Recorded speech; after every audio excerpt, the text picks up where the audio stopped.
د سې شنبې ورځې لنډ دقیق او مهم خبرونه.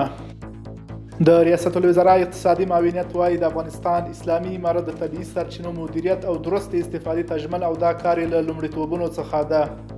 د سټنډر ملي ادارې عمومي رئیس او ورسره مل پلاوي په فراه ولایت کې د تیلو پر پمپ سټیشنونو او ذخیرو د نظارت پروسه پیل کړه. د افغاني سرې میاشتې سرپرست عمومي رئیس مولوي مطیع الحق خالص کابل کې د ملي ټولنو د نړیوال فدراسیون له مشر سره لیدنه ترسره کړه.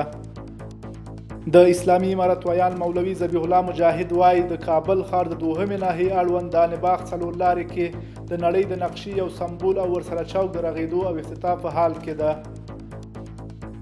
د احصایې او معلوماتو ملي ادارې د څېړنې او روزنې ریاست د کابل پوهنتون د اقتصاد پوهنځي محصلینو ته چې د کار زده کړې دوره یې پای ته رسوله د یو لړ مراسمو په ترڅ کې تصدیق پاڼې وویشلې.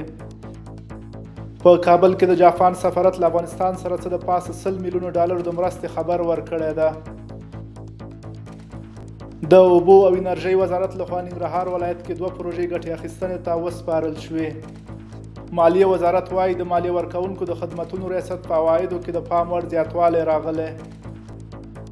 د بغلان برېښنا کارکوونکو لخوا د برېښنا ضایعاتو د مخنیوي په موخه یو شمېر تورو مزي تشخیص او پرې شول.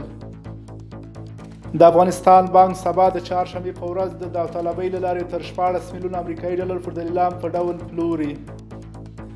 د کابل په 8 موضع کې 15 تنه غله او 2 تښتول شوي موټر ونیول شول. د ننګرهار د کوز کونړ ولسوالۍ شرعي ابتدایه محکمې یو مجرم ته تعزیري سزا تطبیق کړه. د ښاروالۍ له لوري د 8 ناحیې یو شمېر سیمې له ښاري بې نظمیو څخه پاکې شوې.